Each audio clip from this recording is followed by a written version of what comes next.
Hey guys, tonight we're slipping off our shoes and our worries to enter the secretive, steamy world of the Ottoman Bathhouse, where marble walls hum with whispers, steam curls like secrets, and the attendants know more about everyone than they're supposed to. Imagine this. It's late evening. The cobbled street under your feet is still warm from the sun, but the sky has turned the color of overripe plums. You duck under a low arch and into a shadowed corridor where the air turns thick with heat and history. The scent of lavender water hits you first, then the cedarwood benches, the rose oil, the soft sizzle of boiling water echoing from a hidden pipe. You've entered the hammam, but not as a guest. You're one of the insiders now, an attendant, an auditor. And you're about to learn that while emperors ruled on thrones of gold, it was here, in tile and steam, that reputations were polished or destroyed. So before you get comfortable, take a moment to like the video and subscribe, but only if you genuinely enjoy what I do here. And if you're tuning in from somewhere special, let me know in the comments. Where in the world are you listening from, and what time is it for you? Now, dim the lights, maybe turn on a fan for that soft background hum, and let's ease into tonight's journey together. The first thing you notice about working in a hammam is that it's never truly quiet. There's a heartbeat to the place, a rhythm of dripping water, rustling towels, soft voices bouncing off polished stone. You trail your fingers along the damp wall, feeling the grooves where generations of hands have passed. The walls sweat like people do here. Your shift starts long before the first bathers arrive. You're already barefoot, wrapped in your thin cotton peshtimal, adjusting copper basins on polished ledges and checking the temperature of the hot and cold fountains. Kurna, with the back of your hand. Not too scalding, not too tepid. Like life, just the right amount of discomfort. Your supervisor is an elder with the face of an old lion and the gaze of someone who's seen emperors naked, because he has. His name is Haku, though most guests just call him Effendi, as if that makes the awkwardness of being scrubbed by a stranger somehow more refined. He says little, but when he does speak, you listen. Respect the marble. It sees more than you do. One by one, the bathers will arrive, men of all kinds, merchants, poets, janissaries, judges, some cloaked in pride, others in insecurity. They hope the steam will rinse away. And for the women's quarters, well, you don't go there, not physically, but stories travel on the steam, the same truths, whispered in different voices. You're trained to move with quiet grace. The squeak of a sandal is scandalous, the clang of a dropped basin. A tragedy. Guests want serenity, not reminders that the world still exists beyond the tile. There's a small ritual to your movements, the twisting of wet towels into neat spirals, the draping of peshtimals so they fall just so, the folding of the felt slippers for when the guests leave. Nothing is too small to matter, because in this place detail is dignity, and that steam. Always the steam. It coils around your ankles, drifts into your ears. It carries voices, some clear, others like forgotten dreams. You hear arguments muttered in Greek, laughter in Turkish, sighs in Arabic. You don't speak unless invited, you watch. You remember, one historical record from 1584 even notes that Sultan Murad III had his attendants trained in 5 languages, not for diplomacy, but so they could understand every whisper in the hammam. And that's where your training truly lies. Not in how to scrub, but how to observe without being noticed. Sometimes there are odd tasks. A wealthy merchant once demanded that his lemon-scented towel be steeped in milk from a specific cow. You did it. He tipped you with a single pearl. You swallowed it by accident and spent 3 hours panicking. Classic Tuesday. Historians still argue whether hammam attendants had an official court role or were more like servants who drifted in and out of influence depending on who they scrubbed. Some say they were trusted confidants, others insist they were expendable. But in your experience, you know this. Power in the bathhouse doesn't come from who shouts loudest, it comes from who whispers the softest and gets heard anyway. You remember your first burn, a minor splash from a basin that was too hot.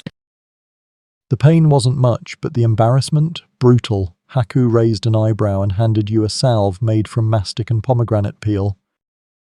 If you scream at heat, he said, you'll never survive politics. He wasn't wrong.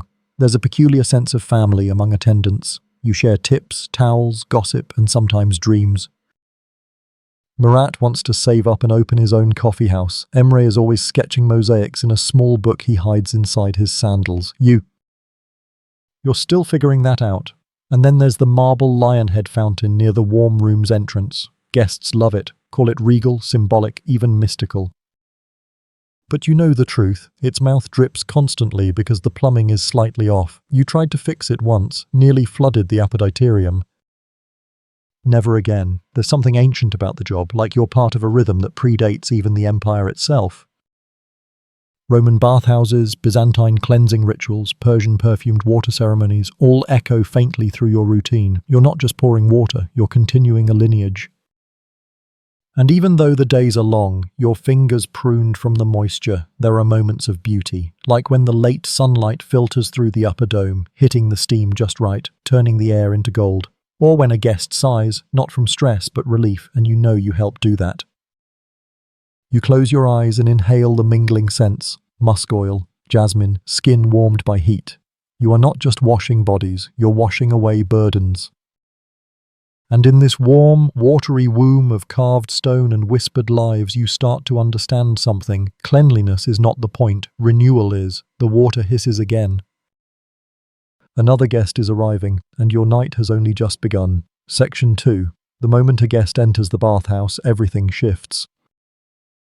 You adjust your posture, smooth your peshtemol, and prepare yourself for the delicate choreography that is the welcome ritual. It's not just about handing over slippers or pointing to a basin. No. This is theatre, diplomacy, and telepathy rolled into one slow, steamy moment. The door creaks. Yes, it always creaks. And in steps a man whose shoes alone cost more than your month's wages. You clock that instantly. Curled toe leather, supple and dusted with the kind of road dirt you only find near the spice markets. He's new here. You can tell because he's trying not to look impressed. You bow slightly, not low enough to make yourself a servant, just enough to say, "You're important, but I still run this marble kingdom." With a flick of the wrist, you offer him the towel. The peshtemol, thin, patterned, soft enough to flatter, but durable enough to survive pride and perspiration. And just like that, the subtle language of towel etiquette begins. Because here in the Ottoman bathhouse, how you wear your towel speaks louder than words. Draped high across the chest, you're modest, maybe religious, tied low at the waist with one side folded into a triangle. You're relaxed, perhaps too relaxed, or looking for attention. Wrapped haphazardly like a toga? You're either European or dangerously unaware of how slippery marble can be. You hand him a second towel for the head. No words exchanged, just a nod and a sideways glance toward the changing area. He hesitates for just a second. That pause tells you he's unsure about undressing in front of others, and in that micro moment, you learn everything you need. He's powerful out there, but in here, he's vulnerable. That's the thing about the hammam. The social hierarchy outside doesn't always survive the steam. You've seen high-ranking officers grow meek in the warmth and shy scribes become chatty philosophers after 2 rounds of eucalyptus water.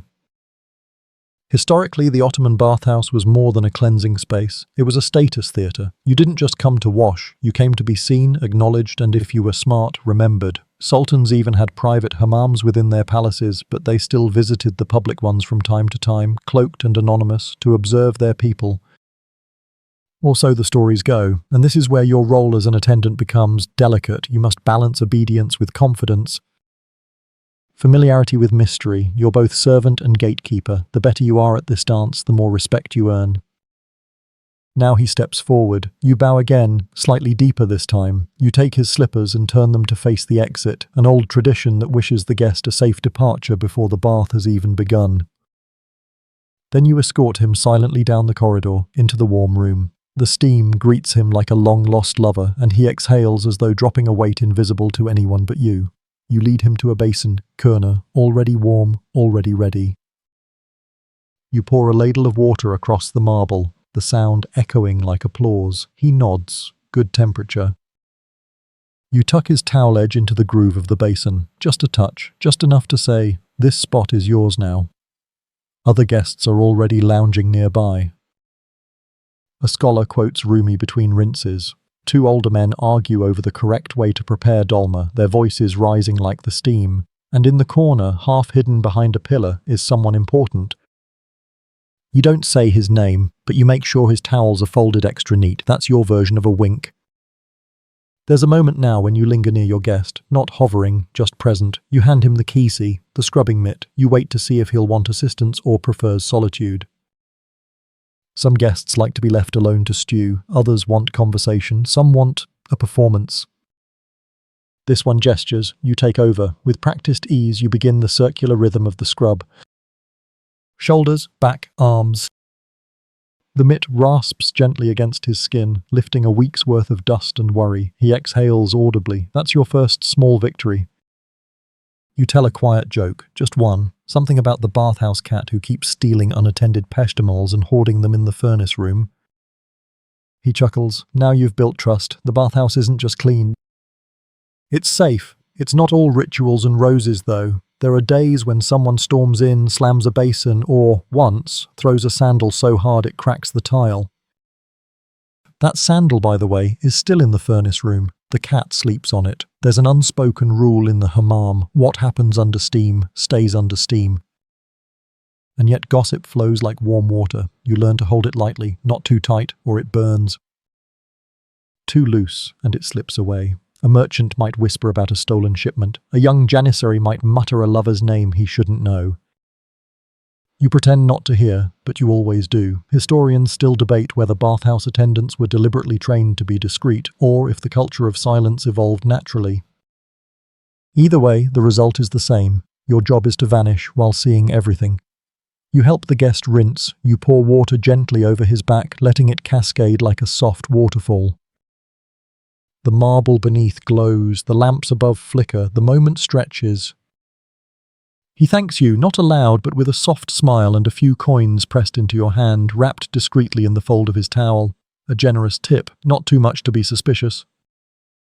Just enough to say, I see you, you did well. And just like that, the welcome ritual ends. You nod once, respectfully. He moves deeper into the bathhouse, where other attendants, other rooms, and other secrets await. You remain behind, rinsing the basin, folding the towels, resetting the space for the next arrival, because the door will creak again. It always does, and your performance must be flawless every single time. Section 3. There's something about lather that makes people talk. You've noticed it over and over. Once the soap starts to foam and the skin softens under your careful scrub, words begin to slide out just as easily. It's almost like the steam coaxes stories from pores, and as an attendant you learn quickly, you're not just a washer. You're a listener, a confidant, sometimes even a therapist, armed not with a notebook but with a bar of olive oil soap and the rhythm of your hands. You're working a regular shift today, scrubbing an older man who hums folk tunes between ladles of warm water. He's a tailor from the leather district, you think, keeps to himself. But today, he talks. Did I ever tell you, he says, about the time I stitched a wedding dress for a woman who ran off with a Greek ship captain the night before her ceremony? He laughs, not bitterly, but with a kind of resignation only bathhouse humidity can soften. You nod, rinse, scrub again. These are the kinds of tales that never make the history books, but they make up the soul of a hammam. You've learned that each body you scrub holds not just muscles and skin, but a universe of memories. Some people get chatty after the second rinse, others need 3. One man once said nothing for 45 minutes, then whispered, "I miss her," and cried silently until the marble glistened with more than steam. And always the storytelling starts with the attendants. You're the spark, the rhythm, the comfortable silence between confessions. That's why in older times bathhouses were nicknamed the libraries of the skin. Not because people read there, though some tried, but because every visit peeled back a story. And who better to hear it than someone who could knead tension out of shoulders and shame out of silence? It's not always sorrow, of course. Sometimes it's hilarity. One day you scrub a young scribe who insists on quoting love poems while holding a fig between his toes. For balance, apparently. He asks whether his voice sounds more persuasive when slightly damp. You answer with a smirk and a spritz of rose water. The men in the next basin laugh. One is a baker, the other a low-level judge with a tendency to overshare when his feet are being scrubbed. They've been debating whether the baker's apprentice is sweet on the butcher's daughter or just wants free meat. The baker says both. And while the soap slips and the laughter echoes, you suddenly understand why bathhouses were called the poor man's palace. Here, for a few coins and a bit of trust, anyone could feel royal, if only for an hour. But there's a second role you take on now, gossip courier. It's a fine line, never spread rumours, only carry them carefully. A well-timed murmur about a merchant's latest venture, casually mentioned while pouring water, can earn you a favor or prevent a fight. Or, in one glorious moment last spring, save a marriage. You remember that one well. A woman had heard her husband was seen at the hammam with another. Tears, fury, a packed bag, but you knew the truth. The other was his brother, back from a pilgrimage and gaunt with fever. The resemblance was strong, the misunderstanding classic. You made sure the story reached the right ears. Gently, respectfully, indirectly, the bag was unpacked, the marriage endured. Historians still argue about the role bathhouse attendants played in the social fabric. Some claim you were mere functionaries, scrubbers, porters, steam jockeys. Others insist you were the unofficial diplomats of the empire, smoothing over scandals, facilitating peace, controlling the delicate balance between hygiene and humiliation. You tend to agree with the second camp, but let's not get too grandiose. You also spend a lot of time chasing slippery soap, fishing out lost earrings from basins, and refolding towels that guests mangle like it's a competition. And then there are the Keezy games. Sometimes when you and another attendant are in a playful mood and the guests are dozing or deep in gossip, you'll draw on a colleague's back using the scrubbing mitt, a fish. A boat, once a perfect tulip. The game is guessing what it is, by feel alone. The loser has to dry off the cat. Speaking of which, that bathhouse cat is still causing trouble. She's recently decided that the hot marble slab in the center of the main room is her rightful throne. You've tried shooing her. Hacker has tried bargaining. Nothing works. She'll move when she's good and ready. Today, though, the storytelling is rich. A caravan trader recounts the moment he thought he saw a djinn in the sands outside Damascus. Turns out it was a goat wearing a stolen veil.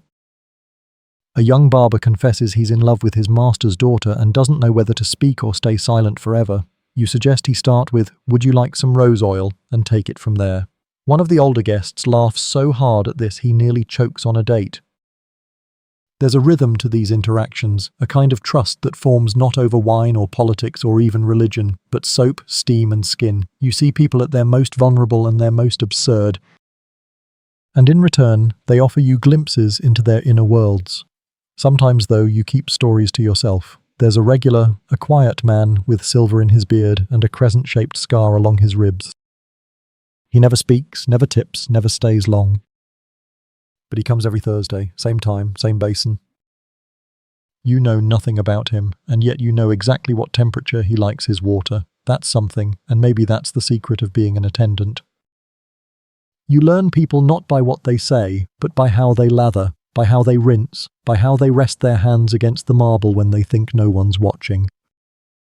You glance at the clock, hidden behind a carved screen to preserve the illusion that time doesn't exist here. Another hour has passed, another few dozen stories, folded neatly like towels and tucked away for safekeeping. You rinse your mitt, squeeze out the suds, and prepare for the next guest. Because someone always needs to be scrubbed, and someone always needs to be heard. Section 4. You wrap the towel with practiced grace, diagonal across the hips, tuck at the waist, fold from the corner, and just like that, you've told the world a story without saying a word. Welcome to the Peshtamal hierarchy, where cotton speaks louder than titles, and fabric placement reveals more than a confession whispered over hot marble. Most visitors never notice the code. They think the towel is just a towel. Something to dry off with, or awkwardly shuffle around in while hoping it doesn't slip at the worst moment. But you know better. You've been trained to read towels like a sailor reads clouds or a street vendor reads a hungry crowd. Every fold, every drape, every exposed shoulder or hidden chest, each is a social signal honed by centuries of bathhouse etiquette. Start with the simplest code, waist versus chest. A towel wrapped strictly at the waist, hips exposed, says confidence, possibly vanity, possibly someone who has been here before and knows the rhythm. A towel high across the chest, secured tightly under the arms, says modesty, or self-consciousness, or maybe a noble trying to pretend he's just a merchant. Then there are the layered looks. 2 towels, one draped like a sash. This is common among the scholarly types. They think it looks refined. It mostly looks like they're afraid to get wet, which is ironic. The real connoisseurs wear their peshtamals like sculptors arranging cloth on statues, casually elegant but with just enough asymmetry to feel effortless. You once watched a pasha's son spend 15 minutes wrapping and re-wrapping until it looked like he'd done it in 2 seconds. That towel told you everything. wealth, insecurity, vanity, and the desire to be mistaken for someone who doesn't care about any of those things. You learn to read these messages instantly. In fact, there was a short-lived attempt in the 17th century to create an official towel code, almost like military ranks. Coloured stripes at the edge to mark political alliances, religious leanings, or professions. It didn't last. Too many people started copying the stripes they liked best. But echoes of that system remain. Older merchants still wrap in the trader's tuck, angled left to show they favour the market-side basins. Retired soldiers use a double knot. Practical, no nonsense, impossible to trip over. And then, of course, there are the forbidden variations. You see it in the way a towel drops just a little too low, or is folded with deliberate sloppiness. These aren't accidents. They're invitations, subtle signals exchanged between glances and gurgling pipes. Historians still argue whether bathhouses were spaces of quiet indulgence or quiet rebellion. The truth, they were both. Behind every respectable towel is the potential for mischief. You've seen nobles disguised as servants, lovers pretending not to recognize each other, rivals scrubbing backs with more pressure than strictly necessary. Once, you witnessed a near duel over a towel that was borrowed from a private shelf. You had to step between two dripping men, both red-faced, armed with wooden clogs. You smoothed it over by offering them fresh towels, folded just so, infused with calming lavender oil. Crisis averted, for now, but it's not just what people wear. It's how they carry themselves. A man who adjusts his towel every few steps is nervous. A woman who flicks her hem with her fingers is distracted.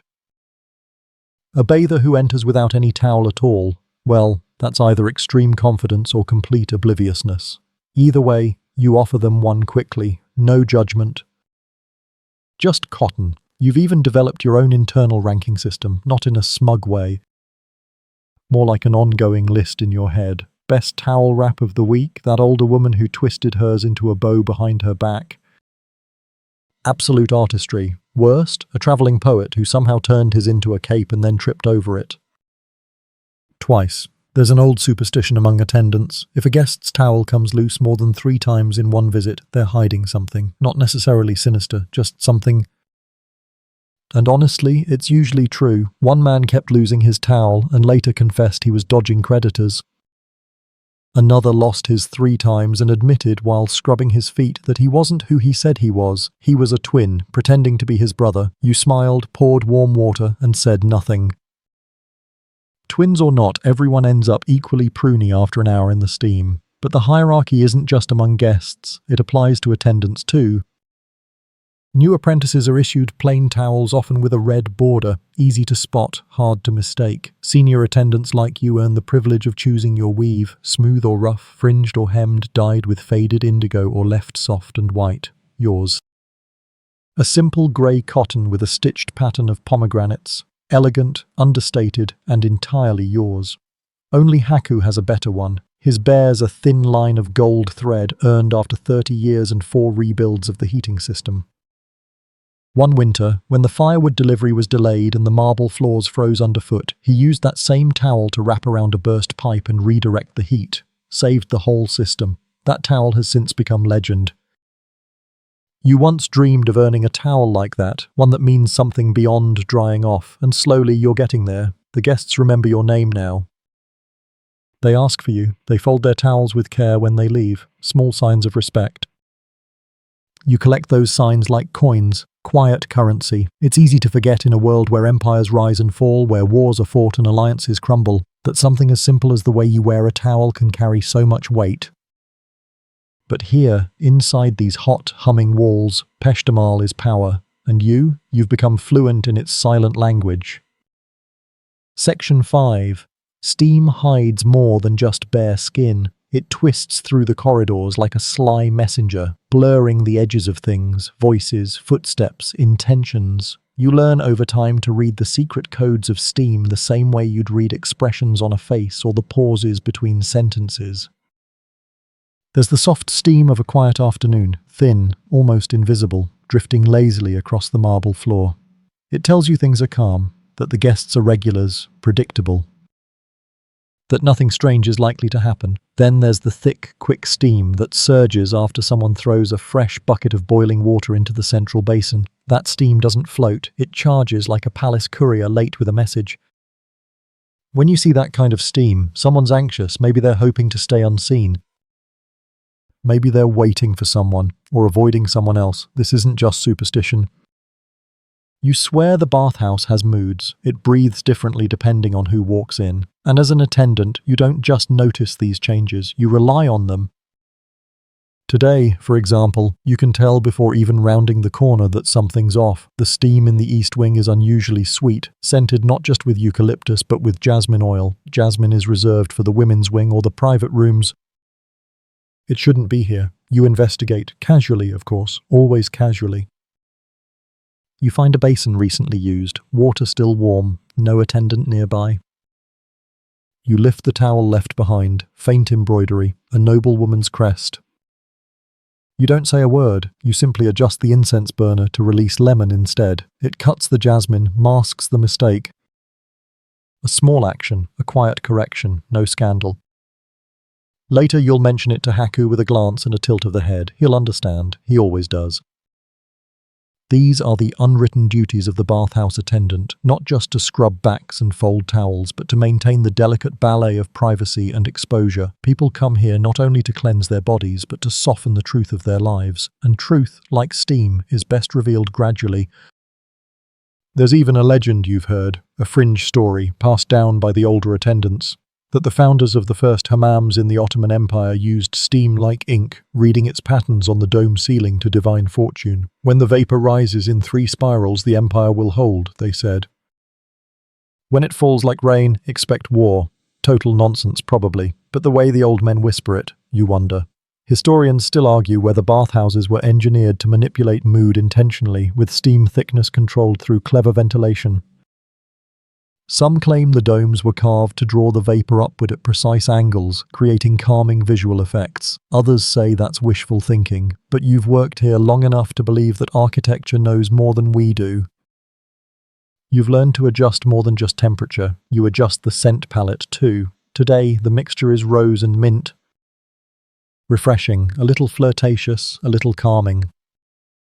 But yesterday, it was myrrh and cedar, earthy, serious, perfect for the visiting judge who always carries complaints in his shoulders. Once you tried orange blossom with clove. Too romantic. Half the guests got dreamy, and one elderly baker proposed marriage to his third wife all over again, weeping into his towel. It's an art. And you're becoming an artist. There are also the visual cues steam provides, the way it parts around certain guests, or doesn't. You once saw a man walk in and the steam refused to move around him. It clung, thick and stubborn. Everyone noticed. He left 10 minutes later, spooked. No one ever saw him again. You still remember how the steam seemed to sigh after he left. Then there are days when the steam plays tricks. You've mistaken statues for people. Heard voices that turned out to be echoes of laughter from another room. And once, during a long, silent evening, you saw a figure cross the marble at the far end of the bathhouse, only to discover no one else was scheduled to be there. You said nothing. But you left an extra towel near that basin just in case. And what about the code of footsteps? Light, fast steps, a guest in a hurry, possibly hiding something. Slow, deliberate ones, someone important or trying to appear so. Shuffling, uncertain steps. First-timer, needs help, or at least a better peshtimal. You memorize these sounds the way a musician memorizes chords. Each has its own meaning, each gives you time to prepare, to adjust the steam, select the oils, smooth your expression. Because no one comes to the hammam entirely relaxed. They may say they do, but everyone brings something in with them. Tension, secrets, hope. And it's your job to let them leave a little lighter. You're cleaning a basin now, alone in one of the side rooms. The steam curls upward in steady spirals. Peaceful. You breathe in, letting the heat settle in your lungs. There's a quiet beauty in this moment. A stillness only found when marble and water and time align perfectly. Then, footsteps. Not rushed. Not heavy, bare, deliberate, padded with purpose. You don't turn. You don't need to, you just reach for the good towel, the thicker one. Folded square, laced with a spritz of lavender. Whoever this guest is, they're not here just to get clean.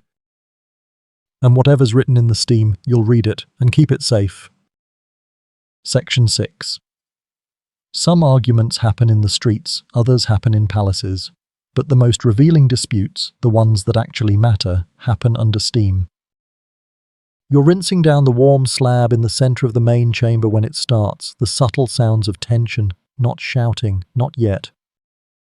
Just two voices, sharp around the edges, rising and falling like the hiss of water meeting marble. You recognize one immediately, Ismail, the carpet seller with a temper like a kettle left too long on the fire. The other, a soft-spoken man who comes twice a week and never uses the same basin twice. You edge closer, cloth in hand, eyes averted but ears wide open. "You took it," Ismail says, his voice tight. "Don't lie to me." "I took nothing," the man replies evenly. "Perhaps you misplaced it. You don't know what it is, but it doesn't matter. In the bathhouse, even trivial things can become sacred. A favorite towel, a ring, a look held a second too long. And once emotions are brought into the steam, they expand like lungs in hot air. You signal Murat, the apprentice nearby, with a flick of your fingers. He understands. You move together silently, one of you fetching fresh water, the other placing 2 new cups of sherbet on a tray. Distraction is your greatest weapon. You offer them the drinks as though you haven't heard a thing. A quiet interruption, perfectly timed. They accept, they always do. Here's the truth. The bathhouse often functions as a courtroom, not officially, of course, but in practice. People come here to settle grievances, negotiate truce, even broker secret agreements. It's the warmth. It disarms. The nudity helps too. It's hard to posture when you're slick with soap and your towel keeps slipping. You once watched a landlord and a tenant argue over back rent while sharing a basin. 10 minutes in, the landlord offered to forgive a month's debt in exchange for bread from the tenant's bakery, delivered weekly. A fair trade, sealed with a scrub. It's not always so civil. A year ago, 2 rival butchers almost came to blows over a shipment of spoiled meat. You and 3 other attendants had to step between them, using nothing but towels and carefully directed buckets of cold water. One of them slipped on his own pride, the other on a discarded fig. Still, the matter was resolved, without a single bruise, unless you count ego. Historians still argue whether the hammam was ever intended to be such a place of arbitration, or if this role simply evolved because it offered something most courtrooms lacked: humility. You tend to think it was inevitable. When people are clean and bare and warm, they're more likely to say what they really mean and more willing to forgive. Sometimes the disputes are unspoken. A wife and her husband enter separately, sit at opposite basins, speak to no one, but you can feel the frost between them even as the room swirls with heat. You offer them both rose-scented towels, not because it solves anything, but because small gestures matter. They leave together. They don't hold hands, but they leave together. Other times it's petty. One woman is angry because someone used her favorite basin. Another accuses her of always showing up late. You let them argue for a bit, then introduce a new towel scent, sandalwood and basil. Calming. They forget what they were angry about. You're a mediator trained in silence and softness. And yes, sometimes in sarcasm. One afternoon, a young noble accused an older merchant of staring too long at his towel wrap. The older man shrugged and said, "I was trying to understand how it stayed up, not admire it. You had to excuse yourself to the back room before your laughter gave you away." Not every argument ends with laughter. Some end in silence, which is worse. There's a kind of hush that settles over the bathhouse when things truly fracture. Like the marble itself is holding its breath, you remember a day like that. A son confronted his father, something about a business deal, an inheritance, a betrayal. The words weren't loud, but the pain in them sliced sharper than any shout. The father sat with his hands in his lap, letting the steam soak his anger. The son left first. The father stayed another hour, barely moving. You offered him water. He nodded once. That was all. You never saw them together again. And yet, even on days like that, the hammam offers something no other place can. A kind of emotional gravity, a place where feelings are drawn up, held, and if the gods are kind, released. You've learned to read the signs before the conflicts start. Guests entering too fast, towel too tight. Shoulders too square, a glance held 1 second longer than it should be. These are the early warnings, the ripples before the wave. When you spot them, you prepare the space, choose calming oils, light the low lanterns, send Murat to hum softly near the basins. Small things, preventative peacekeeping. You are the keeper of equilibrium, and even when things do tip over, when voices rise and faces redden, you stay calm, you rinse, you fold, you move with the patience of stone, because in the end, even the fiercest argument fades under steam. Today, Ismail and the other man finish their drinks. They don't shake hands, but they nod at each other.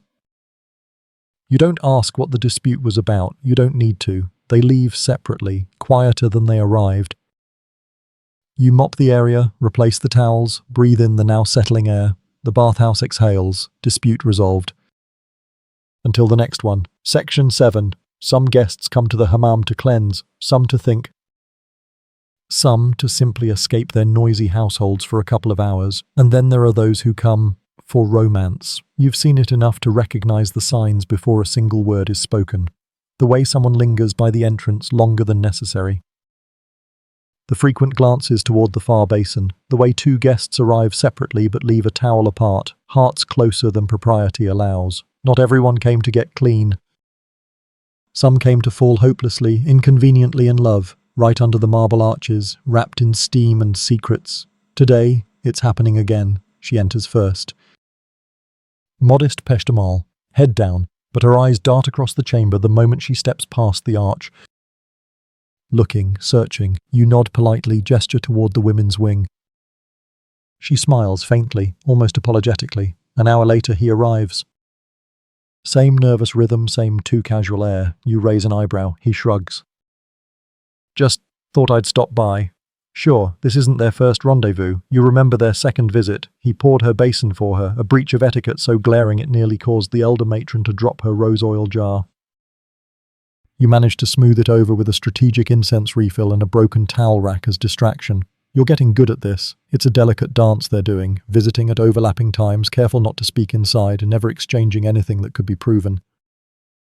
But love has a scent, and even jasmine oil can't hide it. Historians still argue whether bathhouses were truly co-ed in earlier Ottoman eras. Officially, most were divided by time or by wing, women in the mornings and early afternoons, men in the evenings. But there were exceptions, and even the strictest separation couldn't completely block desire. Where there are shadows, there are meetings.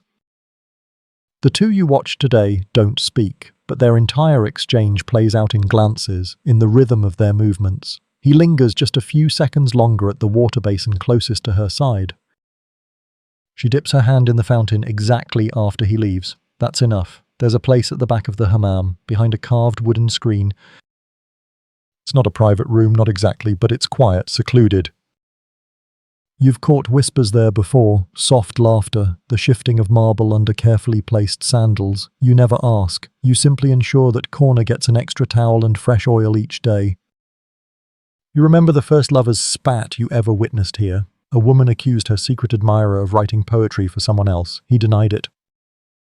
She called him a fool. He slipped on soap, trying to storm off dramatically. The whole thing ended with both of them laughing, shoulders touching under the dome's golden glow. But not all romances in the hammam are sweet. Some are suffocating. One young attendant, years ago, fell hard for a noble's daughter. She visited every Thursday. He prepared her towels with trembling fingers. Then one day she stopped coming. He still folds towels as if she'll return. Steam is good at hiding tears, and sometimes romance isn't romantic at all.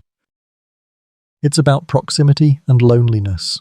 Two strangers, both newly widowed, found comfort sitting silently beside one another. They never spoke a word. They just sat, every Tuesday, for 3 months. And then, one day, they didn't come. You don't know what that meant, but you folded their towels anyway, just in case. Even you, in your more sentimental moments, admit that the hammam has a peculiar way of making hearts soften. Maybe it's the warmth, maybe it's the vulnerability, or maybe it's the fact that when everything else is stripped away, people remember how badly they want to be seen. One guest, an aging merchant with 2 teeth and a laugh that rumbles like boiling kettles, once told you that he proposed to his wife in a bathhouse. Not this one, of course. Far to the east, she said yes, or maybe she sneezed. He was never quite sure, but he took it as a yes, and 50 years later he still brings her fresh towels every Thursday. You smile every time he arrives. And then there are the love letters. They appear rarely, slipped into towel folds wedged behind the basin spouts, hidden under slippers. You pretend not to see, but you always check that they're found by the right person, and never by the wrong one. Once you intercepted a note headed for the wrong hands, one nobleman mistaking another's attendant for his. A single phrase, "Meet me where the steam hides the truth," was enough to cause a diplomatic disaster. You handed the note to Haku instead. He burned it, and gave you a rare nod of approval. You don't meddle. Not really, but you curate, you shape the environment. Make it safe for things to bloom, if they're meant to, or to fade quietly if they're not, and always you maintain your quiet, careful distance. Today, your star-crossed guests leave again, separately, as they always do. You notice she brushes her fingers along the marble just after he walks past. He looks back only once, when he thinks no one's watching. You are. But you'll never say, and tomorrow you'll find 2 towels, folded just a little more carefully than usual, resting side by side on the shelf. You'll pause for a moment, maybe smile, maybe sigh, because the hammam may be built of stone and steam, but inside it is held together by unspoken longing. Section 8, you're present but not there, that's the trick. In a bathhouse filled with whispers, sweat and soap, the most valuable skill you can master is not how to pour water at the perfect temperature or how to fold towels into little swans. It's how to listen invisibly, how to vanish while keeping your ears wide open. You drift now between basins, basket in hand, collecting used peshtamals like fallen leaves. Your steps are light, silent, the soft padding of calloused feet on damp marble. Conversations flow around you, rich and unguarded, not because you're unseen, but because you've made yourself ignorable. Harmless, just part of the warm hum, and so you hear everything. The young merchant complaining about spice tariffs he barely understands, the older woman detailing in scandalous clarity her neighbour's terrible stew, the judge whispering about a cousin who might, or might not, be helping smugglers from the southern coast. You nod at none of it, you react to nothing, you're a wall with hands. A towel that breathes, and yet you remember it all. This is the unwritten education of the attendant's ear. You pick up accents, whether someone's from Aleppo or Bursa. You catch word choices that hint at deeper affiliations. You track the rhythm of someone's speech, note when it skips, when it stalls, when it soars. Some attendants ignore it, others misuse it. You treat it like a flame, bright, useful, but dangerous. Historians still debate whether hammam attendants were trained to be spies for the palace. It's a juicy theory. What better place to harvest secrets than a chamber where powerful men relax, talk freely, and believe no one's listening? One Venetian ambassador even claimed he once bribed a bath attendant for state information. Did it happen? Who knows?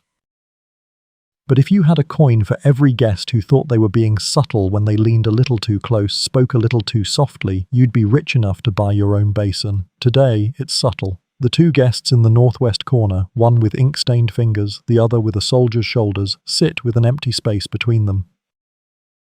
Not touching, not speaking directly, but one taps his foot exactly when the other lifts the ladle. A rhythm, a pattern, you've seen it before. They aren't here to wash. They're passing messages. You angle your path away from them, on purpose. Show them you're not a threat, but you take a moment to gently mop the floor near the exit they'll likely use, just in case someone important asks later. You've gotten very good at remembering what not to say. It's not just political secrets, of course, it's personal ones too.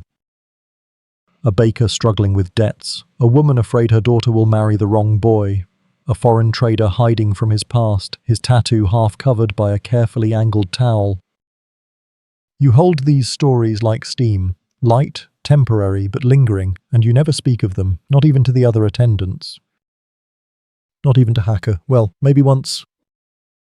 The cat, you told the cat, but listening invisibly isn't just about eavesdropping.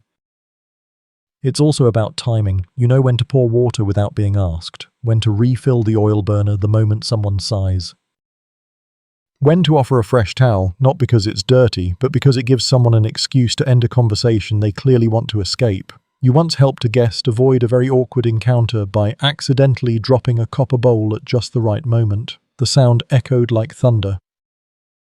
The interruption worked. They thanked you later, without words, of course, just an extra tip and a folded towel shaped like a swan. A noblewoman once whispered something to her friend, unaware you were kneeling nearby. It was a confession, something about love.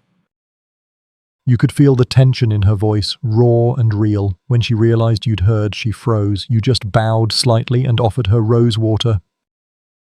She nodded and smiled. That's the art, to witness without holding. To know without carrying. The more invisibly you listen, the more people tell you things they never meant to say aloud. One time, you even heard a secret told in complete silence. A man sat down beside a basin. Across from him, a boy, maybe his son, maybe not. Neither spoke. But their posture, the angle of their heads, the way they mimicked each other's movements with perfect symmetry, it told a story louder than any words could. You stayed far away from them that day. Some stories don't need a witness. Others, though, demand it, like the woman who came alone, week after week, humming the same tune, always in the same key. One day, she stopped, just sat in silence. You knew something had changed. You left a flower on her towel, wrapped in a fresh fold. She never said thank you, but she started humming again the week after. It's easy to believe that invisibility is a curse, but in the hammam, it's a gift. You become a shadow that comforts, a presence that doesn't pressure, a quiet observer of a world too busy to notice itself most days. And sometimes, just sometimes, someone sees you back. A guest will nod, look you in the eye. Not just as the attendant, but as someone real. You nod back, that's enough. You move on, another towel to fold, another basin to rinse. Another secret to silently, respectfully forget. Section 9. It's the silence between scrubs that matters most. You're folding towels in the outer chamber when a whisper slides past your shoulder like a shadow. He's here. You don't turn.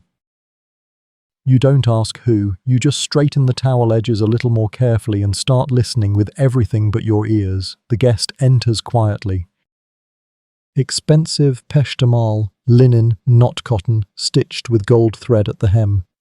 The kind of towel that says, I belong to someone important, or I am someone important. Or both. He's not alone. Two others follow, one older, one younger, both with that unmistakable stiffness in their shoulders that only comes from sword training or bodyguard work. They don't speak, they don't need to. You've seen it before, the Sultan's informants, the whisper collectors, the political shadows. But not often. Their visits are rare, strategic, and always followed by a shift in the air. Today, the steam changes direction slightly, not by accident.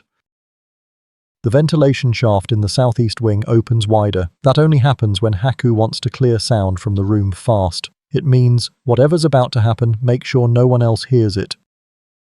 So you move, slowly, carefully, pouring water. Folding linen, lighting incense that burns quickly, not for smell but for smoke, covering whispers with whispers. A blanket of harmless noise, and then you recognize the voice, soft, deliberate, vaguely accented. It belongs to a man you've seen twice before, both times followed by political consequences. Last time, a tax rebellion in the countryside mysteriously quieted down after he visited. The time before that, a regional governor resigned citing personal health, though he looked perfectly fine in his final bathhouse visit. Now he speaks again. The treaty must hold. If he moves, we move. A rustle of fabric, a pause. But the Janissaries grow restless. You're scrubbing a basin 3 columns away, but your heart is suddenly louder than your hands. These aren't bathhouse complaints. This is empire-level maneuvering. There's a reason Ottoman bathhouses were known to host secret dealings. It wasn't just because of the privacy, it was because the nakedness forced vulnerability. No armor, no weapons, no parchment, even just words and heat, and soap. Historians still debate whether major treaties were finalized in chambers like this. Some say it's a romantic fantasy, others point to records, convenient absences, dates that match up, mysterious shifts in alliances after wellness retreats. You don't need proof, you've seen it. You once handed rose oil to a man who later became a vizier. He didn't speak that day, but he watched. Everything, the walls, the people. Later, Haku warned you. If he ever asks your name, don't give it. And now, again, it's happening. The guest with the gold-hemmed towel finishes speaking.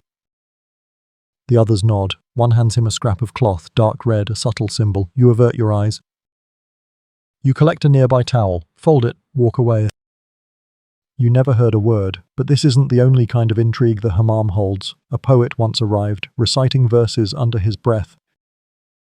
Harmless, you thought, until you realized he was swapping the names in a love poem for provinces, mapping an affair between two noble families as an act of political mockery. Subtle. Dangerous, brilliant, you scrubbed his back anyway.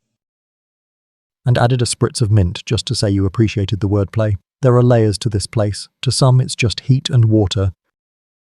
To others, it's diplomacy in disguise. Today, the gold-hemmed man finishes early, leaves without tipping. That's how you know it mattered. Important men only skip tipping when their thoughts are too heavy to be polite. You mop where he walked. More symbol than sanitation. You've always believed the marble remembers. Later, Haku nods at you. Says nothing. You both know what was said and what wasn't. And while some think of bathhouse attendants as servants, those who matter know better. You are the sentries of silence, the keepers of overheard empires, and tonight that burden feels heavier than usual. You step outside for a moment, into the cooler air of the corridor. You breathe deeply. Let the scent of jasmine and smoke and marble sweat roll out of your lungs, because being this close to the pulse of power, it's thrilling and terrifying and exhausting.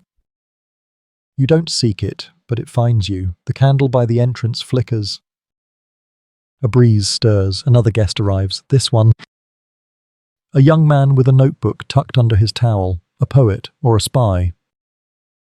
Maybe both. You offer him the good towel and listen. Section 10. The bathhouse feels different after dark. The same marble slabs, the same mosaic walls, the same domes overhead. But once the sun dips below the rooftops of the city, a strange hush settles over everything. Even the steam seems to sigh more slowly. The echoes soften, the shadows stretch.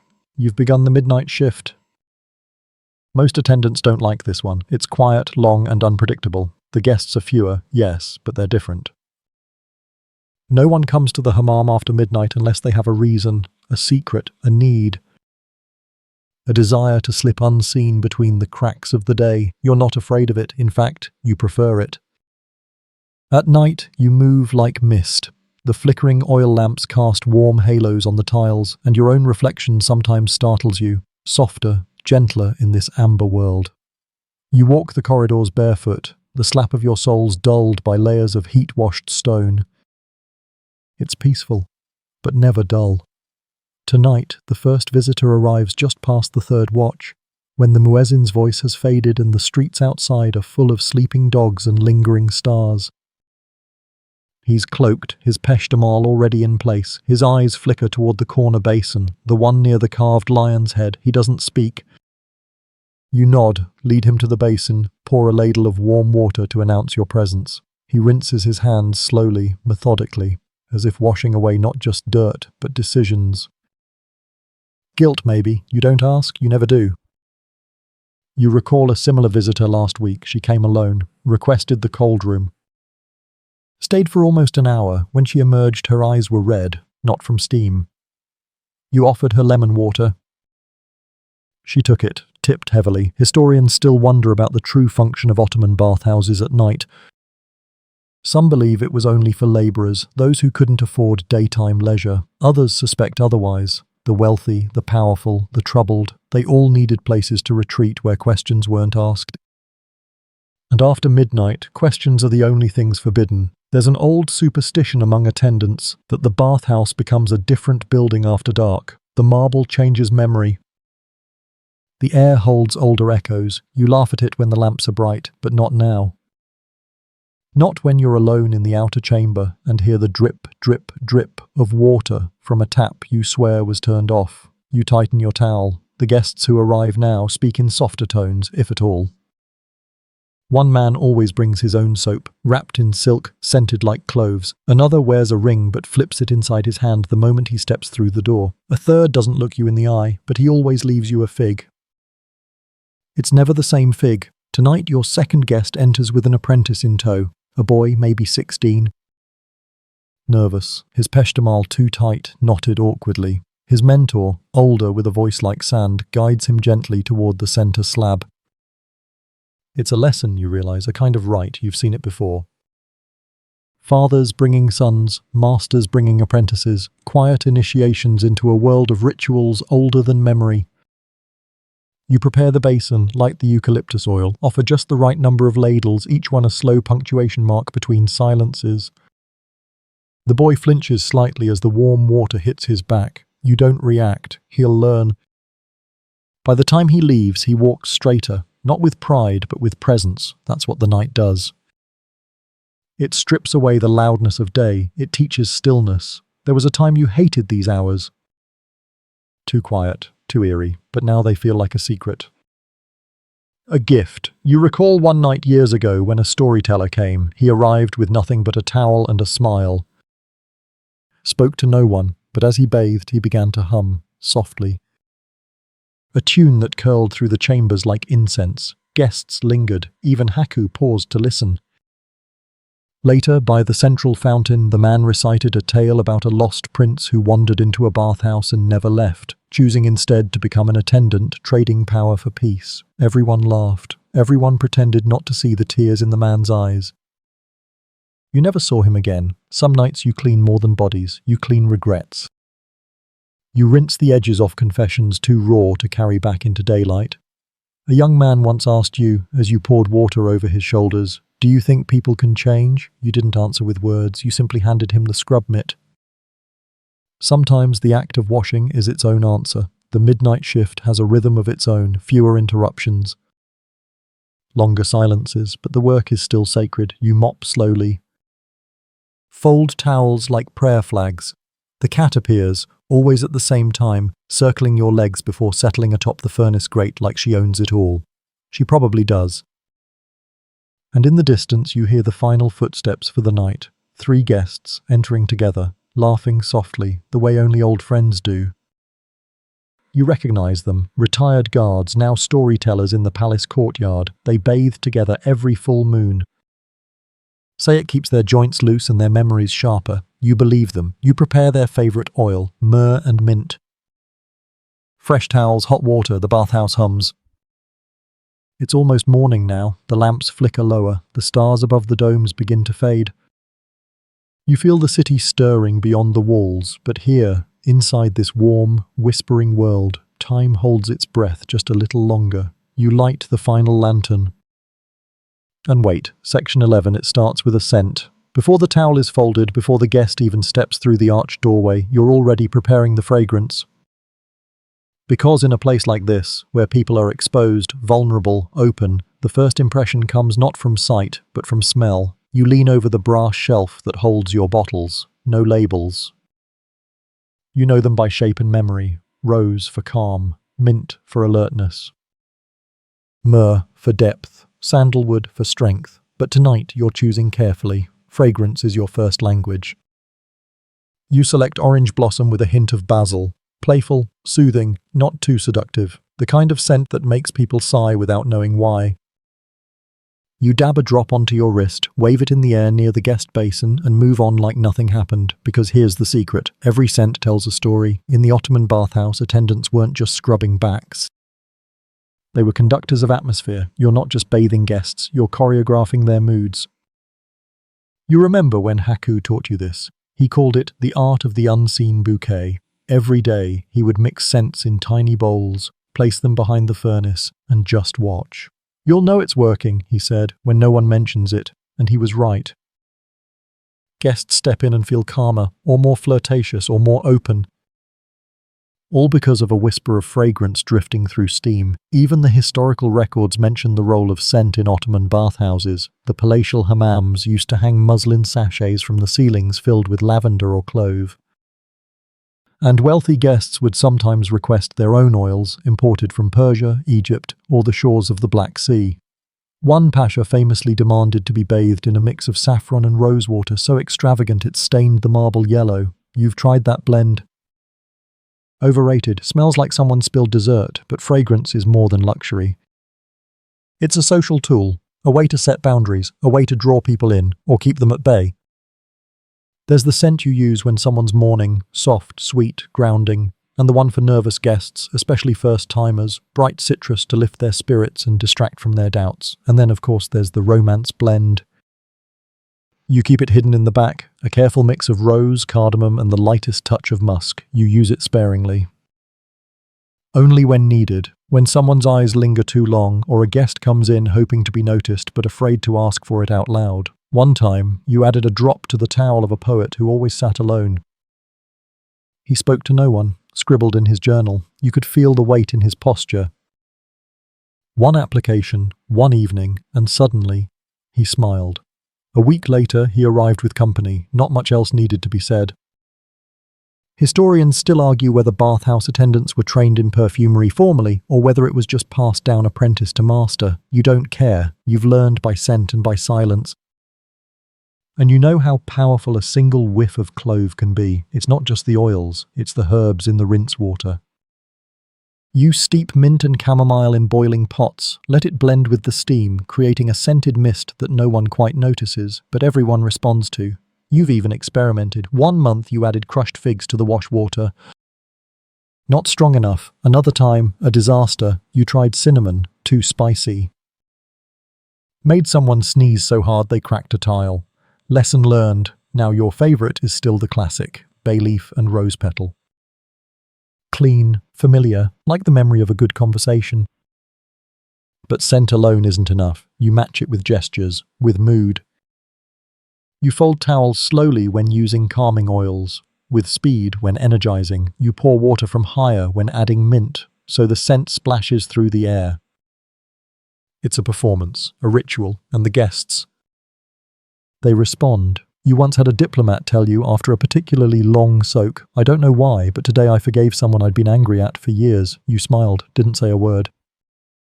You knew why. You'd added lavender and a touch of honey oil to his basin. Then there are the first impressions. The moment a guest walks in, you assess them with all your senses. Are they tired? Guarded?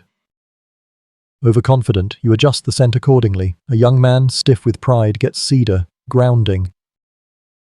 An elderly widow, rose and chamomile. The military officer with the twitching fingers. Mint and a hint of tobacco flower. You're not judging, you're guiding. Tonight you prepare the women's wing with a delicate trio. Orange blossom, lemon balm, and just a breath of cinnamon, light, cheerful. A nod to spring, a promise of softness. They won't know why they relax faster, why their laughter bubbles up more easily between basins. But you'll know, even among attendants, fragrance is part of identity. Murat, your younger apprentice, always smells faintly of cloves. Not on purpose, just a habit he picked up from helping in the herb room. Guests have started requesting him by scent. Send the one who smells like tea, they say. You don't mind. Hacker. He's all myrrh and wood smoke, serious, like someone carved out of cedar and discipline. You change. Some days you wear rose oil behind your ears. Other days, lemon balm on your wrist. Once you tried going scentless, just to see. The guests were polite. But something was missing. It's funny, isn't it, that in a place where everyone is exposed, where skin is scrubbed and secrets steam out of pores, the most powerful thing is still the invisible swirl of scent. And you are its quiet conductor. Section 12, you were once an apprentice too. Long before your hands knew how to pour water at the perfect rhythm, long before your eyes could read towel folds like tea leaves, long before your silence could say more than speech, you were just a nervous boy in a too loose peshtamal, trying not to trip over your own sandals. It was Haku who trained you, who handed you your first wooden scrub mitt and said, "Try not to take the guest's skin off." It's frowned upon. Who taught you that folding a towel is a kind of prayer, that sweeping water off marble is both hygiene and humility? Now you see yourself in Murat, the current apprentice. He's younger than you were, quicker, but he's still green. He folds towels too tight, pours water too fast, thinks rose oil fixes every mistake. It doesn't. You've told him that, but you also let him try.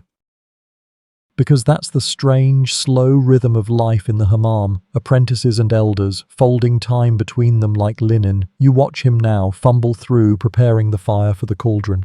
He forgets the second vent. Again, you're about to correct him when Haku appears behind you, arms crossed. Let him mess it up. You nod. Step back. And sure enough, within 5 minutes, the flame hisses too hot, the water scalds the pipe, and Murar jumps back with a yelp. You hand him a cloth for his wrist. Say nothing. He nods, ashamed, and learns. This is the way it's always been. Bathhouse knowledge isn't written, it's handed down. Like a basin, like a story, like a secret. You remember the first time Haku showed you how to mix scent properly? He didn't explain, just watched. Let you ruin 3 bowls of oil before finally saying, now you know what doesn't work. He never raised his voice, never praised you either. But once, after you managed a particularly difficult guest without losing your temper, he left you a small bar of violet soap in your locker. No note, just the gift. You still have the wrapper. Historians still debate whether bathhouse attendants had formal guilds with official hierarchies and tests of skill. Some records suggest they did, others say it was looser. Master and apprentice, connected by shared space, repetition, and long silences filled with learning. You believe in the second version, you've lived it. Murar now knows how to greet guests. He bows too low. You've told him, respect not reverence, you're not the floor. He's improving. Guests remember his name. A woman from the spice market gave him a tip last week. He handed it to you, unsure what to do. You said, buy better sandals, yours squeak. The old men who taught Haku, their names carved into stone now. He speaks of them rarely, only when the scent of pine smoke drifts in just right, or when someone folds a towel so precisely it echoes a gesture long gone. Mehmet would have liked that, he mutters. You smile. Sometimes you sit with Haku in the back room after a long shift. He rubs oil into his hands, his joints ache more now. You ask him questions, not directly, just scattered into conversation. Was there ever a guest who scared you? He chuckles. Only the ones who smiled too much. Did you ever fall in love here? He looks at you. Then changes the subject. You don't ask again, but you watch him fold a towel a little more slowly than usual that evening. And that's its own kind of answer. Apprenticeship here isn't just skill, it's character. The bathhouse doesn't just scrub dirt, it scrubs ego. You've seen new attendants start out arrogant, cocky towel tossers, overconfident scrubbers. The marble humbles them, so do the guests, and the elders. They don't teach with scolding, they teach with waiting. There's a test every apprentice must pass. Not a formal one, a moment. Yours came the day a guest collapsed from the heat. Everyone panicked, you moved, quiet. Efficient cold water, lifted legs. Eucalyptus on the cloth. You didn't wait for orders, you just acted. Haku didn't praise you, but that night he asked you to light the final lanterns, a task usually reserved for seniors. That was your moment. Murar's hasn't come yet, but you can feel it brewing. The way he pays attention now, the way he asks about oil ratios, the way he started folding towels while watching your hands instead of his own. He's learning, and when the time comes, you'll step back, let him step forward. Just as Haku did for you, because the marble outlives all of us, the steam forgets names. But the rhythm, the sacred rhythm of apprentice and elder, that lives on in every folded corner, every basin prepared just right. And tonight, as you close the storeroom, Murat quietly leaves a fresh bar of soap on your bench, lemon and mint. Wrapped in twine, no note, just the gift. You smile. Section 13. Not everything you do in the bathhouse is visible. There are tasks that can't be measured in folded towels or gleaming marble. Rituals not written down. Movements you repeat, not because they're required, but because, well, you're not sure why anymore. They just feel necessary. You're lighting the oil lamp in the corner niche. Same lamp, same flame. You always tilt it twice before setting it down. Not once, not 3 times. Just 2. Why? Haku once told you twice means peace, once means war, 3 invites spirits. He might have been joking. Or not. You never asked again. These are the rituals of the unseen. Gestures, placements, whispers that turn a bathhouse from stone and steam into something older. You step into the central hall, place your hand on the lion fountain's nose, and whisper a line from a poem, always the same line. May the water know no ending. You heard an old woman say it once before she died. Since then, you've said it too. No one taught you these things. They just stick. Like steam in a closed room. You remember your first week here, when Haku showed you how to lay the towels on the central slab. Always start from the west, he said. And never let the red striped one touch the floor. But why? He shrugged. The marble doesn't like it. It made no sense. But you obeyed. Still do. Historians still argue whether these odd customs have roots in ancient rituals, traces of Roman or Byzantine traditions absorbed into the Ottoman hammam. Some believe the bathhouse is a palimpsest, a place layered with centuries of habit and belief. Others say attendants just get weird after too many years with no windows. You suspect both are true. There are more signs, more rituals. The way you tap the basin 3 times before pouring water, the way you never sweep toward the door at night, the old rule that says if a towel falls more than twice during a shift, you should leave an offering, just in case. An offering, you ask, sometimes just a sprig of mint tucked under a fountain, or a clove in the fire. Or, in rare cases, a scrap of ribbon tied to the towel rack that no one uses. You don't explain these things to the guests, they wouldn't understand. They think you're just superstitious, and maybe you are, but the bathhouse breathes differently when you forget these small things. It creaks, the steam curls the wrong way. Once, when you skipped a step in the oil-blending ritual, a lamp shattered on its own. Coincidence? Maybe, but you never skipped again. You remember the invisible blessing Haku does once a month, early in the morning, before even the fire's lit. He walks the perimeter of the chamber barefoot, scattering dried flowers in a pattern only he knows. You followed once, trying to memorize it. Failed completely. The pattern changed halfway through. He smiled at your confusion. It's not for you to remember, he said. It's for the walls. The guests never see this, but they feel it. They feel it when the bathhouse calms them before the towel even touches skin, when their shoulders drop and their breath deepens and they can't quite explain why they feel safe here. It's not the scrubbing. It's the invisible order, the quiet layering of meaning beneath every gesture. You once helped an old scholar who insisted that the bathhouse dome was a sacred shape, that the circle, the central slab, the echo, the heat, all mirrored the cosmos. The bath is the womb, he said.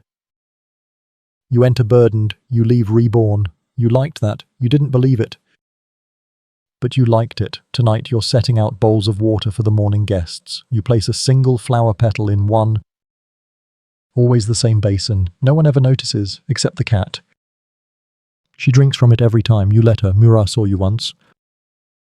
Why the petal? You shrugged. To remind the water it's loved. He blinked, didn't ask again. There's a towel hook in the far corridor, one no one uses, but you straighten it every night, just in case someone is watching.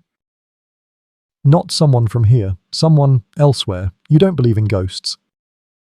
But you don't not believe in them either, especially not here. You've felt it before.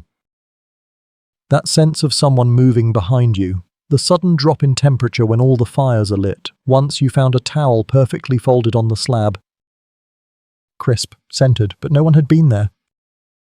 You asked Haku. He just said, some attendants never stop attending. You make space for them, with small rituals, with quiet respect, because the bathhouse isn't just water and steam, it's memory. It's rhythm, it's belief, spoken and unspoken, and your job is not just to clean, it's to keep the song going, even if no one hears the melody anymore. Section 14. It began with a groan, a long, low, unnatural sound from beneath the marble. Not the hiss of steam or the echo of a bucket dropped. This was different. Deep, almost like the bathhouse itself was grumbling. You stopped mid-step, the bundle of peshtimals in your arms slipping slightly. Murat froze beside you, ladle in hand. Hacker looked up from his bench near the furnace, narrowed his eyes and said just one word, pipes. You'd heard stories, warnings whispered during long shifts, that the system of clay and copper pipes running beneath the hammam was old, older than the empire itself, some said. Ancient water channels repurposed by sultans and stonemasons, a delicate, steaming web below your feet. And now, that web was cracking. You rushed toward the heating chamber, the kulhan, where the fire breathes life into the whole structure. The scent of ash and olive oil soap thickens. The copper pipes along the back wall hiss violently, too much pressure. One is trembling, straining at its rivets like a beast chained too tight.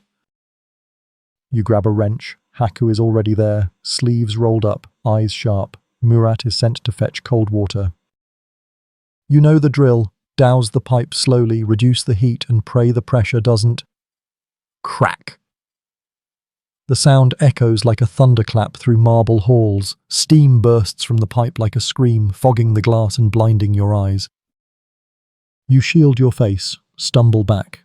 The central slab steams over, the fountains slow to a trickle. The heart of the bathhouse stops.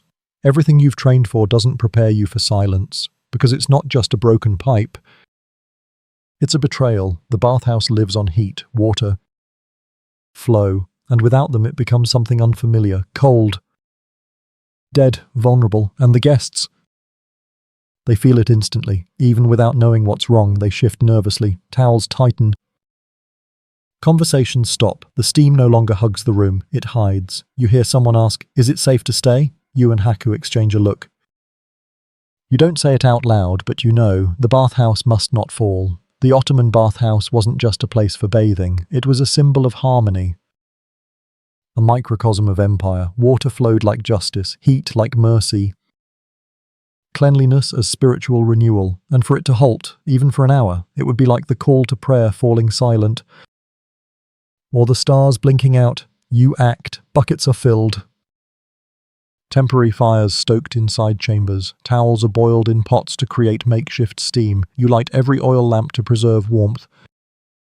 The attendants, silent until now, move as one. Old hands and young, Hacker takes charge.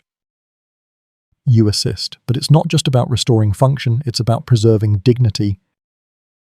You offer tea to the guests, speak softly, jokes even. "You've discovered our cold weather spa," you say. They chuckle nervously, but they stay.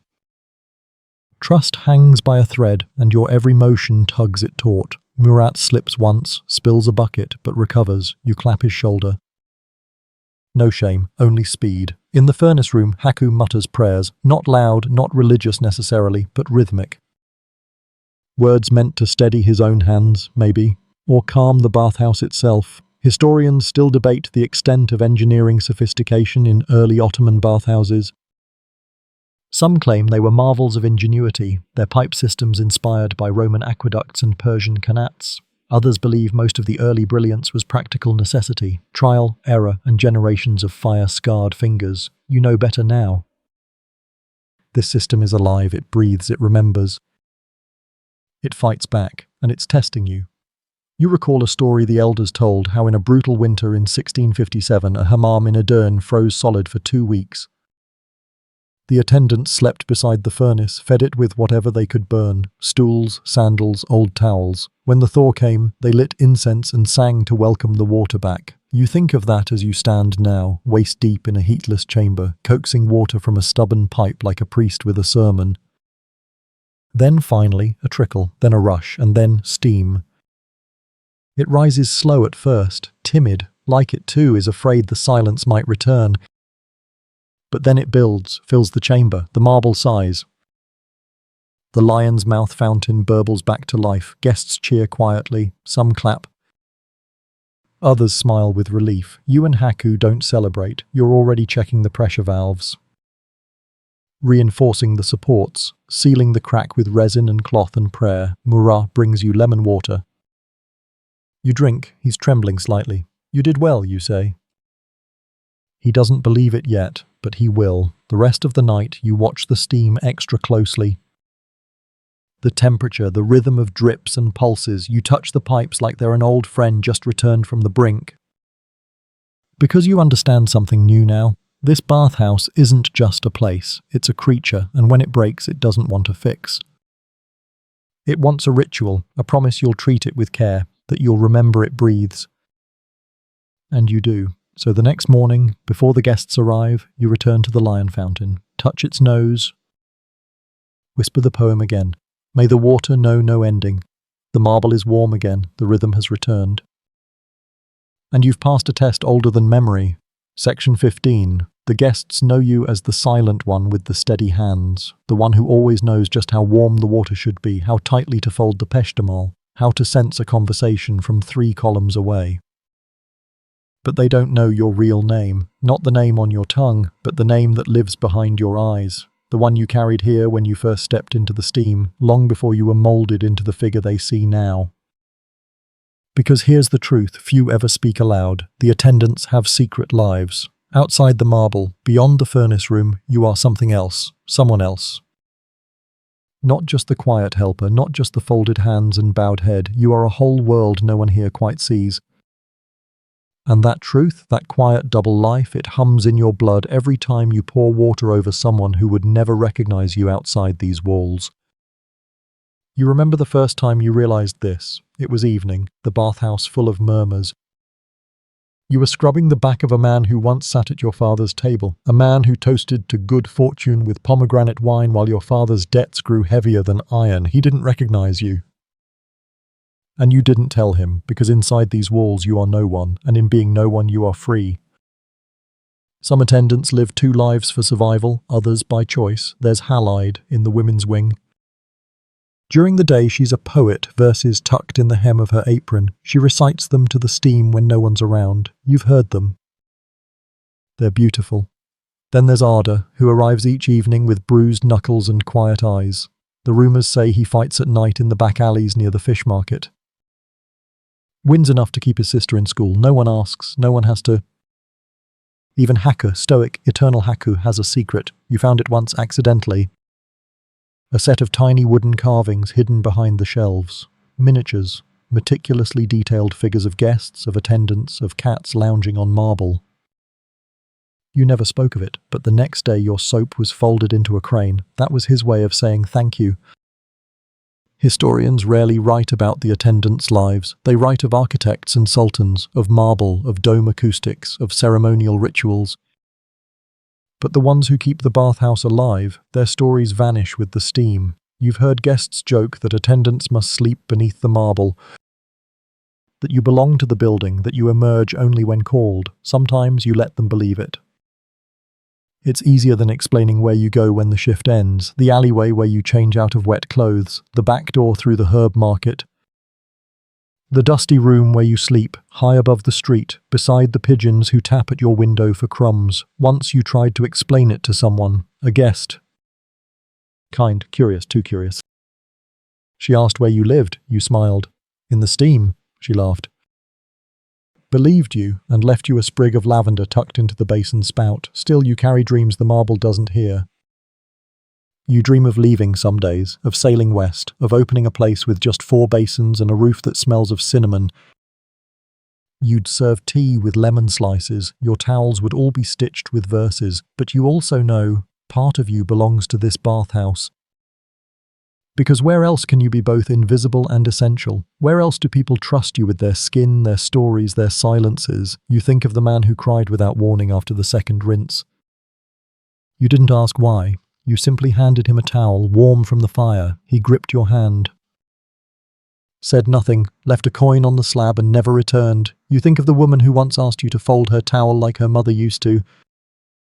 She didn't cry, but you did, quietly, in the linen room. You think of your brother, who doesn't know what you do, who believes you're apprenticing at a bakery, who once wrote asking if you could send money. You did, you always do. Every attendant carries a hidden life. Some are full of pain, others full of promise, and some, like yours, are folded quietly between the layers of damp towels and rosewater, between glances exchanged and words never spoken. Tonight you take a moment to yourself. The bathhouse is still. Murat has gone home. The pipes sigh contentedly. The lanterns glow low. You sit by the lion fountain and finally allow yourself to whisper your real name aloud. Not for anyone else, just for you. It echoes faintly, and then fades, back into steam. Section 16, you're folding towels near the back when the temperature shifts. It's subtle, just a degree or 2 cooler than it should be, but in the bathhouse, where everything is sensation, you notice. The steam isn't curling quite right. The sound of dripping water echoes longer than usual, and the cat, nowhere to be seen. You pause, straighten, and wait. Because in the oldest corners of the bathhouse, where the tiles have hairline cracks and the marble glows a shade dimmer, there are stories that don't walk on 2 legs. Tonight you're thinking about ghosts. Not the kind with rattling chains and screams. The hammam's ghosts are quieter, shyer. They slip between pillars, hide behind fountains, flicker in mirrors. You don't see them, you just feel them. Haku once told you, during a stormy evening shift, if you feel someone watching and no one's there, offer warm water. Ghosts get cold too. He didn't smile when he said it. You thought he was joking, until you saw him leave a folded towel beside an empty basin. And the next morning, the towel was damp. There's one corner of the bathhouse near the disused fire vent where no one likes to sit, not even the bravest guests. The marble there always feels slightly off, colder than the rest, even the cat avoids it. You've cleaned that spot 100 times, but the water never puddles right. One night, long ago, you were alone during the final cleanup when you heard it, a soft splash.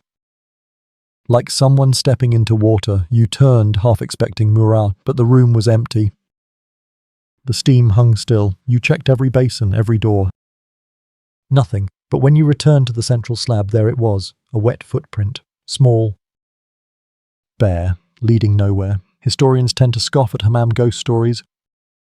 Folk nonsense, they say, but those historians have never heard a ladle fall in a locked room, never seen candles flicker against the grain of the wind, never watched steam curl into the shape of a hand and then vanish. You're not afraid. Not exactly.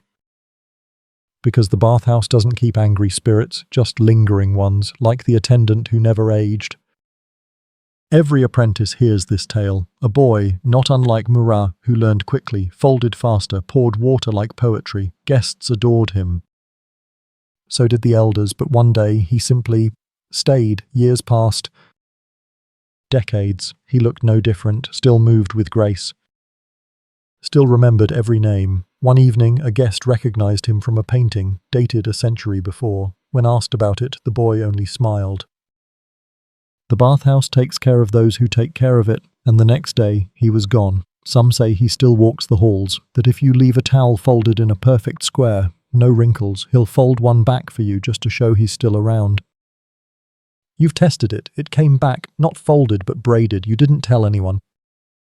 Then there's the story of the vanished bather. A nobleman, wealthy and proud, came alone one stormy night, insisted on the corner basin, stayed for hours. When the attendants checked in, gone. No towel, no clothes, no exit. Just a ring resting on the edge of the marble. You've seen it. Hacker keeps it in the drawer with the incense. Says it brings peace, or protection, or something in between. But not all spirits in the hammam are human. There's a tale, your favourite, about a donkey that once wandered into a village hammam, got lost in the steam, became a legend. Locals say its spirit still shows up when someone sings off-key while scrubbing. Murat once did. The firewood collapsed in perfect timing. Coincidence? Sure. And yet, tonight, as you sweep near the shadowed tiles, you feel it again, that subtle wrongness in the air. The steam parts around nothing. The lamp above flickers once. Twice, you smile, you pour a small bowl of warm water. Set it on the edge of the slab, fold a fresh towel, lavender-scented. Just in case, you whisper, because in this bathhouse you learn to honour the invisible guests, not out of fear. Out of respect, out of tradition, out of the quiet knowledge that some places collect stories so deeply, so richly, that the stories begin to breathe on their own. And tonight, the bathhouse is breathing slowly, listening. Waiting, you finish your rounds, light the final lamp. As you pass the far corridor, you swear you see movement, a shimmer, a flick of a towel corner caught in motion. You don't chase it. You just nod. Good night, whoever you are. You'll keep the marble warm until morning. Section 17, it's your final shift. You knew this day would come. They all do. No one stays forever, not even Haku. Though looking at him now, cross-legged by the furnace, eyes closed, lips pressed into the kind of half-smile that only someone with steam in their veins can manage, you might believe otherwise. The bathhouse is quiet. Not silent, it never is, but quiet in that old, reverent way. Like it knows, you walk the halls slowly, your footsteps a little heavier than usual, not from exhaustion, from memory. You pass the lion fountain, give its nose a parting tap. You pass the corner basin where the lovebirds once lingered, towels almost but never quite touching. You pass the vent where the strange steam once curled, where voices whispered things not meant for ears, yet always heard. And everywhere you see yourself, the younger version, scrubbing too hard, folding too tightly, whispering poems to calm nerves. wishing the marble would speak back. You've worked here longer than most remember, long enough for your habits to become law. For your folded towel signature to be mimicked by apprentices who don't even know your name, and now you prepare to leave. But first, one last guest. He enters just before sunset, an older man. Familiar eyes, he doesn't recognize you, he wouldn't, not now. But years ago he once sat in your father's dining room, laughed too loud, promised too little. Left too early, he walks past you without a glance, you hand him a towel anyway. Because here, in the bathhouse, the past has no rank, only skin, only steam. Only the shared humility of heat and silence. You tend to him gently, wash his back. Pour warm water down shoulders hunched with years. He exhales. Thanks you. It's enough, and when he leaves, you don't say goodbye. You just fold his towel into a perfect square. One last time, Murat is waiting near the linen shelf, fidgeting. Are you sure? He asks. You nod. He hands you a gift. A bar of soap, sandalwood and violet. The blend you once said reminded you of mornings. You try not to smile too wide. It doesn't work. You walk through the changing room, touch the old wooden lockers one last time. Outside, the sun dips low, casting amber across the domes. The air smells of jasmine and faint charcoal. You exhale slowly, and then, with nothing in your hands, you step into the street. The steam stays behind, but its warmth follows, and now you step away from the marble for the last time. The tiles fade behind you, bathed in that golden light only found at the very end of day. You feel the air cool on your skin. The scent of mint and rose still lingers faintly on your palms. Somewhere, water drips. Somewhere, a towel settles softly into a folded shape. You're no longer part of the ritual, but the ritual is still part of you.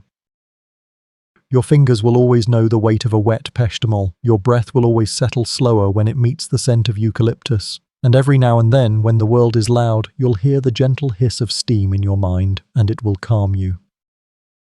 Because you've spent time inside a space that knew how to hold people, even when they didn't know how to hold themselves. You've bathed the proud, the broken, the beautiful, the quiet. You've seen strangers become lighter. You've witnessed steam cleanse more than sweat, and now it's your turn to rest, so lie back. Let your breath grow longer, let your thoughts soften. The bathhouse is still there behind your eyes. Warm waiting, humming. It welcomes you back always, in your dreams, in your silence. In your stillness, sleep well, attendant of steam, the marble remembers. The water forgives, and the towels are folded just right.